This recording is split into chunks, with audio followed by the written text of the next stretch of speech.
Hi everyone, this is Dr. Pradeep Kumar. The today's topic is UV visible spectroscopy and we can also call electronic spectroscopy. First, in this topic we are going to discuss about the principles of the UV visible spectroscopy.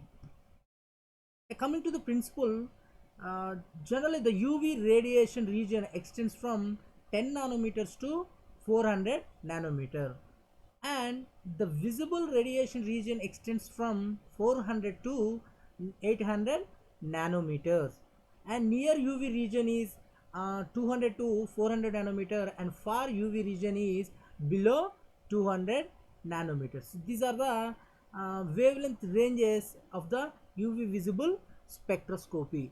That means the molecules can absorb within the ranges, isn't it?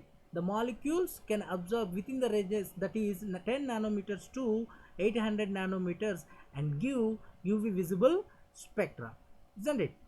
Yeah, here the far UV spectroscopy is studied under vacuum conditions only. Here the solvent is used to record the UV visible spectroscopy is ethyl alcohol or hexane. Here we are going to use ethyl alcohol, mostly ethyl alcohol or hexane, to record the UV visible spectroscopy. And this is the representation of UV visible spectroscopy. It's a generalized representation of UV visible spectroscopy. Here if you see, here we have the UV visible light source, that is here D2 lamp and tungsten lamp, and here we have one filter which can filter unwanted or rays, and it allows only UV visible radiation, and it can convert into monochromator. And here we have a beam splitter.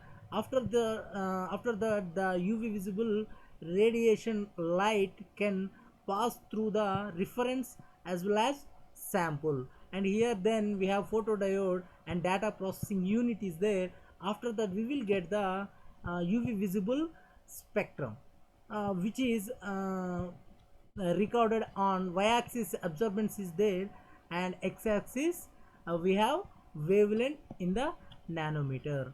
This is the UV visible spectrum.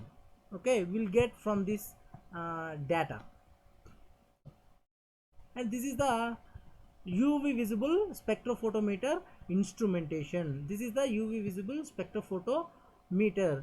Here we can observe the wavelength, and here we can observe reading, isn't it? Here we can see the wavelength, and here absorbance, how much of the intensity, how much of the absorbance is there, we can see by digital. Okay, and coming to the UV visible spectrophotometer instrumentation, here the light sources may be, it may be deuterium and hydrogen lamps, and tungsten filament lamp and xenon lamps we can use, and sample containers, that means cuvettes, which the sample we need to take, that cuvettes we can call as cuvettes. Those can made up of, it may be plastic, it may be glass or quartz one. Generally we are using quartz one, which is more preferable. And coming to the UV visible spectroscopic theory, here if a particular wavelength of UV or visible radiation can be isolated from the source and passed through a sample which can absorb some of the radiation, then the transmitted light intensity, that is IT, will less than the incident light intensity, that is I naught. The amount of light transmitted with respect to the incident light is called transmittance, that is T. If you see here, if we pass through a incident light means before passing through the sample, the light called incident light, that is we can assign as I naught here. This can pass through the sample which the we need to testing sample, and here we will get the transmitted light, that dot intensity, the transmitted light intensity we can assign as IT. If you observe here, this incident light intensity will be higher compared to the transmitted light intensity. Why?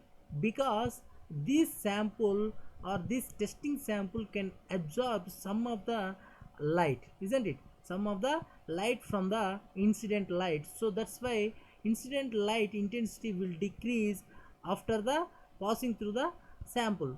That is known as transmittance. That is known as transmittance. That transmittance we can express as in the T equals to IT by I naught. IT means here transmitted light intensity, and I naught is the incident light intensity. UV visible spectroscopy, in theory, then we are going to discuss about the absorbance. Okay, what is the absorbance? Absorbance means which the sample is going to absorb the light here, isn't it? Absorbance A equals to here minus log base T. T means here transmittance, which we earlier discussed, isn't it? The transmittance. This A equals to minus log IT by I naught, we can write like this. Why? Because transmittance is equals to IT by I naught before expression. We can take transmittance as IT by I naught. Then after that A equals to log base I naught by IT. When we remove this negative sign, we'll get log I naught by IT. This is the expression for the absorbance in the UV visible spectrophotometer. And coming to the laws of the spectrophotometry, here there are two important basic laws are there, and a third one is which is a combination of the two laws, isn't it? First we have two important laws here. First one is Lambert's law and second one is Beer's law. Combining these two laws, we will get Beer-Lambert's law, which the UV spectrophotometry depends, isn't it? The UV visible spectrophotometer can depends on the Beer-Lambert's law. If you see one by one, the Lambert's law express, that is absorbance proportional to the path length of the absorbing medium. What the Lambert's law says? The Lambert's law says absorbance is proportional to the path length of the absorbing medium. What the Beer's law tells us? Beer's law tells us that is absorbance proportional to the concentration of the sample. Beer's law tells us absorbance is directly proportional to the concentration of the sample. Yeah, coming to the our Beer-Lambert law, this absorbance is directly proportional to the concentration as well as the path length, isn't it? The Beer-Lambert's law tells us absorbance is directly proportional to the productivity of the concentration of the solution and path length of the medium. Here then we can write A equals to ECL. What is the E here? E here, it is a molar extinction coefficient. Here the constant E is called the molar extinction coefficient. Okay, how it works? The amount of light that is absorbed by the solution depends on the concentration of the solution and the path length of the light through the cuvette, isn't it? This is the Beer-Lambert's law. Beer-Lambert's law tells us when we pass a light through a sample, this is the cuvette which we filled with the testing sample. This is the passing light. Here the incident light I naught, here the outcoming light, that is transmitted.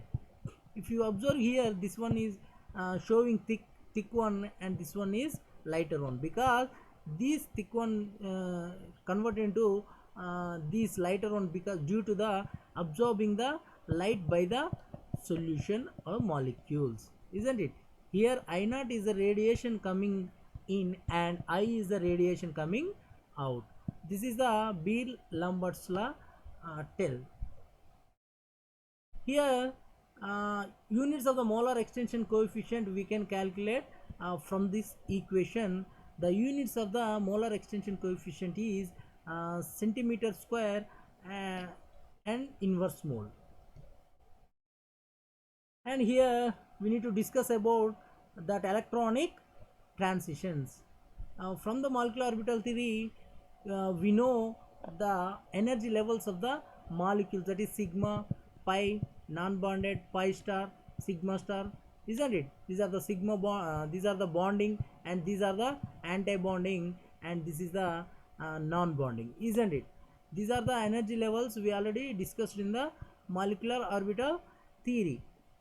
The difference in energy between molecular bonding, non-bonding and anti-bonding orbitals ranges from 125 to 650 kilojoule per mole. This is the energy difference between these bonded molecular orbital to anti-bonding molecular orbital. This energy corresponds to electromagnetic radiation in the UV region 100 to 350 nanometer, and visible region fall on 350 to 700 nanometer of the spectrum. Here the possible electronic transitions can be graphically shown here. You can see the electronic transitions, that is n2 pi star, pi 2 pi star, n2 sigma star, isn't it? These are the bonding one, these are the anti-bonding one. Here in the middle we'll have the non-bonding. If we check one by one the possible electronic transitions, that is sigma to sigma star transition and pi to pi star transition, n2 sigma star, n2 pi star, sigma to pi star and pi to sigma star. We can discuss in detail one by one these transitions. The first transition is, that is sigma to sigma star transition. These sigma electrons from orbital is excited to corresponding anti-bonding orbital of the sigma star, isn't it? Sigma electrons can go through the sigma bonded to sigma star anti-bonding orbital. The energy required is large for this transition. The much energy is required to sigma star transition, because the energy gap between the sigma to sigma star transition is more, so that's why the energy also more required to move the electron from sigma to sigma star transition. If you take an example, that is methane has CH bond only and can undergo sigma to sigma star transition and shows absorbance maxima at 125 nanometers. In the methane, the absorption maxima at 125 nanometer, isn't it? Due to the sigma to sigma star transition. And second one is pi to pi star transition. The pi electron in a bonding orbital is excited to corresponding anti-bonding orbital of the pi star. Compounds containing multiple bonds like alkenes, alkynes, carbonyls, nitriles, aromatic compounds, etc. undergo these type of pi to pi star transitions. Which type of compounds? Which the compounds are having the multiple bonds like alkenes, alkynes, carbonyls, etc. These type of molecules undergoes these type of pi to pi star transitions. If you take an example like alkenes, generally absorb in the region 170 to 205 nanometer. In the alkenes, generally absorb in the region of 170 to 205 nanometer due to the pi to pi star transitions. And coming to the third one, that is n to sigma star transition. The saturated compounds containing atoms with lone pair of electrons like oxygen, nitrogen, sulfur and halogens are capable of n to sigma star transition. Which compounds? The saturated compounds which are containing the atoms like oxygen, nitrogen, sulfur and halogen. which is having the lone pair of electrons. These type of molecules undergo N2 sigma star transitions. These transitions usually requires less energy than sigma to sigma star transitions, because the energy gap between the N2 sigma star is less, so that's why these transitions usually requires less energy than sigma to sigma star transitions. The number of organic functional groups with N2 sigma star peaks in UV region is small, that is 150 to 250 nanometer range. And coming to next transition, that is N2 pi star transition. An electron from non-bonding orbital to anti-bonding pi star orbital. The compounds which are containing the double bond involving heteroatoms, which the compounds are having the double bond and which are involving in the heteroatoms, that is C double bond O, C triple bond N double bond O, like undergo such transitions. Such transition, that N2 pi star transitions can undergo in these type of functional groups. Okay, these N2 pi star transitions require minimum energy and show absorption at longer wavelength around 300 nanometers. Here we have the N2 pi star transitions require minimum energy, isn't it, and show absorption at longer wavelength. Minimum energy means the N2 pi star gap between the less, so that's why the transitions also require minimum energy. Minimum energy means longer wavelength. And then sigma to pi star and pi to sigma star transitions are actually forbidden. These electron transitions are forbidden transitions and are only theoretically possible. These transitions are only theoretically possible but not experimentally.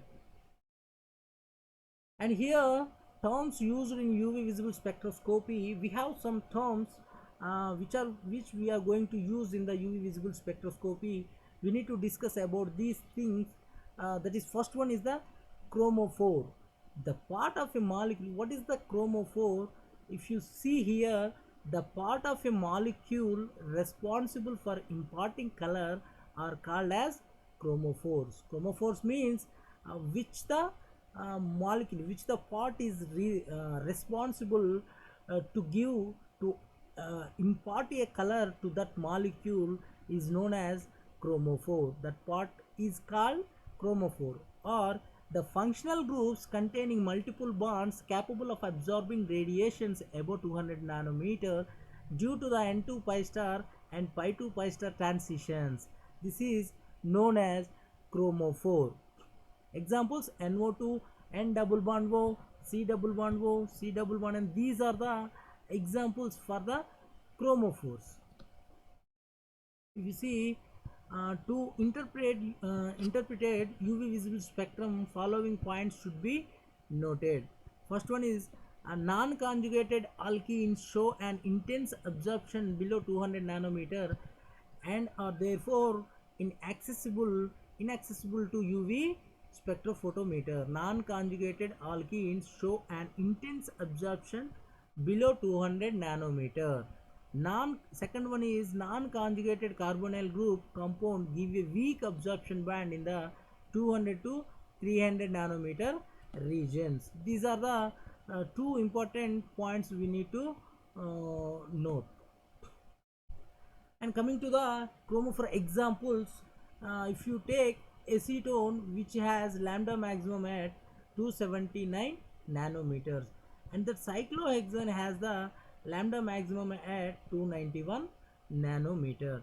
When here double bonds are conjugated in a compound, the lambda max is shifted to longer wavelength.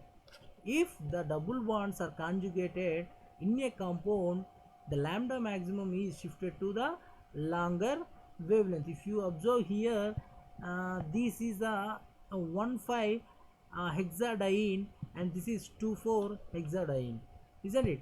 In the 1,5 hexadiene, the absorption maxima is 178 nanometer and 2,4 hexadiene absorption maxima at 227 nanometer.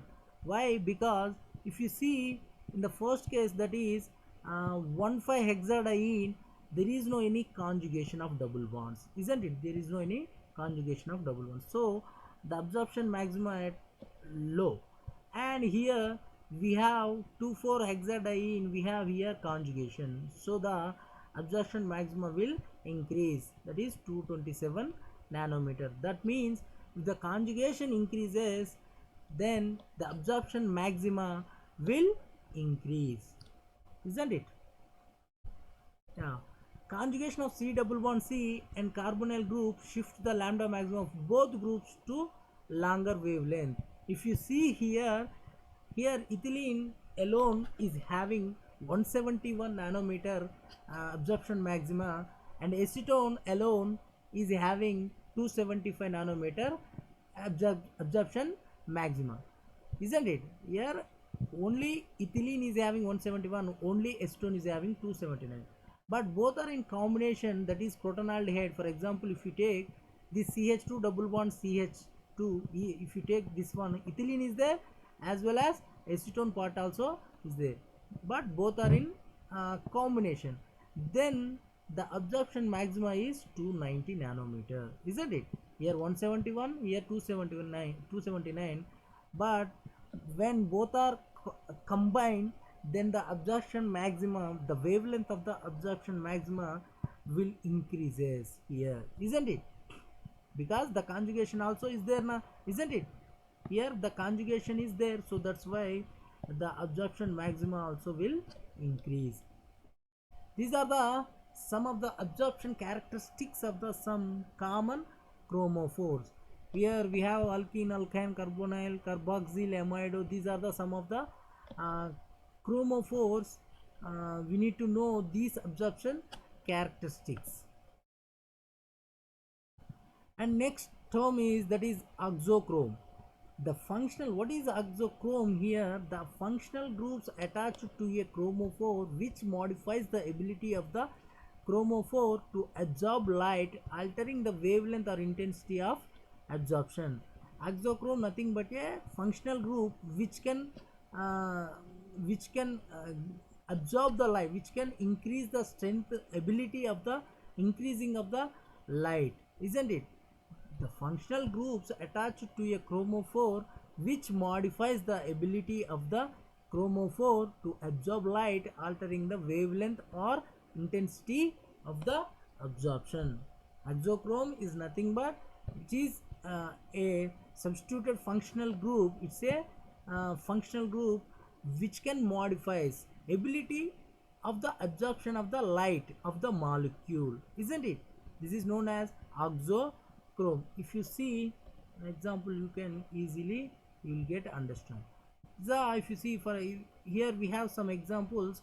The benzene is having 255 nanometer and phenol 270 nanometer and aniline 280 nanometer, isn't it? Benzene alone is having 255 nanometer, but phenol, after adding this OH, what will happen? Here the absorption maximum will increase. After this, replacing this OH by NH2, it is also further increased 280 nanometer. So this OH, this NH2 are called as auxochrome, isn't it? This can boost of the this absorbing capacity to the benzene ring, isn't it? This OH and this NH2 groups. So these groups are called as auxochromes. These are the some of the examples. If you see this molecule, whole molecule, this part is called as chromophore and this substituted part is called as auxochrome. Okay, these are the some of the examples. And coming to absorption and intensity shifts, here we have some absorption and intensity shifts present in absorption as well as intensity. To explain this absorption and intensity shifts, we have some terminology, that is bathochromic shift, that is red shift, hypsochromic shift, blue shift, hyperchromic shift, or hypochromic effect. We need to know about these things. What is mean by the bathochromic shift, or we can also call as red shift? The Due to the presence of an oxochrome, or by the change of the solvent, the absorption maxima of a compound shifts to longer wavelength. It is known as bathochromic shift, or we can call red shift. Due to the presence of different oxochromes on the molecule, or by the change of the solvent, what will happen if the absorption maxima shifts to the longer wavelength? If the absorption maxima increases, that shift is known as bathochromic shift, or we can also call red shift. For example, if you take an oxochrome group like OH and OCH3, causes absorption of compound at a longer wavelength. These are the oxochromes, that is OH and OCH3 causes absorption of compound at a longer wavelength, that is known as bathochromic shift. If you take an example like paranitrophenol in alkaline medium, paranitrophenol in alkaline medium, we will get deprotonated one, deprotonate. Here deprotonation takes place, isn't it? For this paranitrophenol, we have lambda maximum at 255 nanometer, but for this deprotonated one, we have 265 nanometer. The absorption maxima 255 to 265 increases. This shift is known as bathochromic shift or red shift. Why here the shift is there? Because the donating capacity of the OH here will less compared to the negatively charged oxygen. That means negatively charged oxygen can easily give the electrons to this bond compared to this one. That means conjugation increases here, so lambda maxima also increases to 255 to 265 nanometer. This shift is known as bathochromic shift, or we can call red shift. What is mean by the hypsochromic shift? If the absorption maxima decreases, quite opposite to the bathochromic shift. If the absorption maxima of a compound shifts to shorter wavelength, it is known as hypsochromic shift or blue shift, isn't it? If the absorption maxima decreases or shifts to the shorter wavelength, it is known as hypsochromic shift, or we can also call blue shift. If you see an example, you can easily understand. This aniline is in acidic medium, will get this protonated one. Okay, here aniline is having 280 nanometer, but this protonated one having the 265 nanometer. That means lambda maximum decreases here. The lambda maximum decreases here. Here aniline shows blue shift in acidic medium, it loses conjugation, isn't it? Here in the acidic medium means here we have HCl, aqueous HCl, H plus Cl minus. So this can attracted by this aniline group, amine group here, that is then we'll get NH3 plus Cl minus here. Here this nitrogen can easily gives the electrons to this bond, because here we have the lone electron on the nitrogen, so it can give. So there is a conjugation here, but in this case there is a electron deficiency on the nitrogen due to the protonated one, isn't it? Due to the protonated, here the deficiency of the electron is there, so it cannot give the electron to this bond, it cannot give the electrons to this bond, so conjugation will be less here, isn't it? Here the conjugation is more, so lambda maximum is more. Here the conjugation is less, so lambda maximum also is less. This decreasing the absorption maxima is known as hypsochromic shift, or we can call blue shift. And what is hyperchromic effect? It is depends to the intensity. First two, that is red shift and blue shift, are related to the uh, absorption wavelength, but these coming hyperchromic effect and hypochromic effect are depends on the intensity of the absorbing the intensity of the molecule. When absorption intensity of a compound is increased, it is known as hyperchromic effect.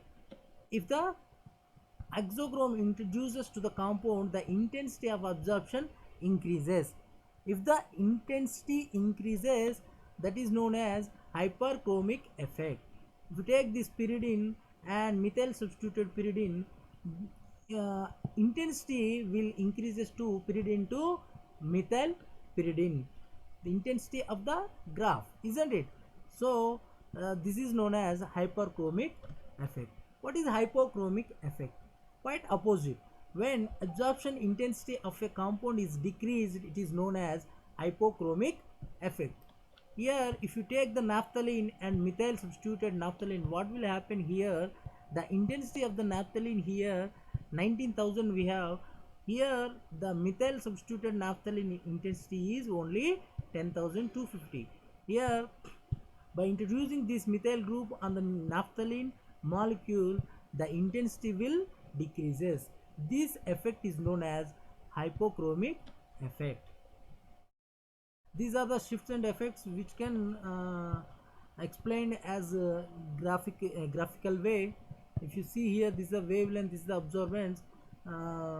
If the wavelength decreases, that is blue shift. If the wavelength increases, that is red shift. If the absorbance increases, absorbance nothing but intensity is increases, hyperchromic. And if the intensity of absorbance decreases, that is known as hypochromic shift. And coming to the selection rules, here we have two selection rules, and the first selection rule is a spin selection rules. Spin selection rule, that is delta S should 0. Delta S should 0. The transitions can only occur between states of the same spin and therefore the same spin multiplicity. That means singlet to singlet and triplet to triplet are allowed transitions, isn't it? Singlet to singlet and triplet to triplet are allowed, uh, uh, and singlet to triplet, doublet to triplet, these are uh, not allowed here. The spin selection rules means delta S should have the 0. If you see an example, you can easily understand. Here, according to this rule, any transition for which delta S is equals to 0, it means no change in spin multiplicity after DD transition is allowed. If you observe here, in the first case, here we have uh, uh, three unpaired electrons are there in this case, while when it absorbs the energy and this electron goes to excited state and pair up here, isn't it? This electron goes to excited state and pair up here. After excitation, the multiplicity is same, that is 3 by 2. Here the multiplicity 3 by 2, because here we have only 3 unpaired electrons, and here also we have 3 unpaired electrons. So there is no any change in the spin, isn't it? There is no any change in the spin after excitation, that is delta S equals to 0. These type of transitions are allowed one. If delta S is not equals to 0, the type of transitions are forbidden. That means those are not allowed. If you take an example like this, here we have total, here we have 3 and here we have 2 unpaired electron, total 5 electrons, that is spin is 5 by 2. After excitation, this electron goes to upside and pair up here, isn't it? After that, we have the spin 3 by 2, because here we have only lone pair, unpaired electrons are 3 only, so the 3 by 2 spin. Here the before the excitation the spin is 5 by 2, after the excitation the spin is 3 by 2, so delta is not equals to 0. This type of transitions are forbidden transitions. And coming to second rule, that is Laporte rule, that is symmetry selection rule. In centrosymmetric environments, transitions can only occur if there is a change in parity of symmetry. This means only zeroed to zeroed or unzeroed to unzeroed transitions are not allowed. With the same symmetry, transitions are not allowed here. Isn't that means zeroed to unzeroed and unzeroed to zeroed only allow transitions, and otherwise zeroed to zeroed or unzeroed to unzeroed transitions are not allowed here. What is zeroed, what is unzeroed, we can see here. This is a sigma molecular orbital. This is a sigma star molecular orbital. This sigma molecular orbital is a zeroed one, and this sigma star molecular orbital is a unzeroed one. Why? If you see here, the sigma molecular orbital, if you rotate orbitals through this axis, if you see rotate along the axis, what will happen here? We will get this one. That means there is no any change, isn't it? If you rotate by this axis, there is no any change. After that, rotate about a line perpendicular to the axis, then you have to take a perpendicular axis, then you need to rotate as well as here shown. Okay, then you will get this minus can go this side and this minus can go this side, isn't it? There is no any change, no sign changes from first molecule to last molecule here, isn't it? There is no any change of signs, so this is called as zeroed one. And if you take this one anti-bonding molecular orbital, after rotating this axis you will get this one, and after that we need to take a perpendicular axis and rotate 180 degrees. After that, this plus can goes this side, this minus can goes this side, isn't it? This plus goes this side and this minus goes this side. Finally we will get this one. If you see first molecule to last molecule, there is a sign changes, isn't it? This here we have the minus, here we have plus, here we have plus, here we have minus. This is known as unzeroed molecules, orbitals, isn't it? So finally, the Laporte selection rule tells us that zeroed to zeroed, unzeroed to unzeroed transitions are not allowed. Only zeroed to unzeroed and unzeroed to zeroed only here allowed transitions. And coming to the applications of the UV visible spectroscopy, and here we have application in both qualitative as well as quantitative, isn't it? It is used for characterizing aromatic compounds and conjugated olefins, and it can be used to find out molar concentration of the solute under study. By using this UV visible spectrometry, we can also find out the unknown compound concentrations. And detection of impurities, it is one of the important method to detect impurities in organic solvents. In organic solvents we can identify the impurities by using this UV visible spectroscopy. Detection of isomers also possible here, and determination of molecular weight using Beer's law we can also determine. By using Beer's law we can also determine the molecular weight of the unknown compounds. And this is the discussion about the UV visible spectrometry. And in the coming lecture we are going to discuss NMR, that is nuclear magnetic resonance spectroscopy. Stay tuned.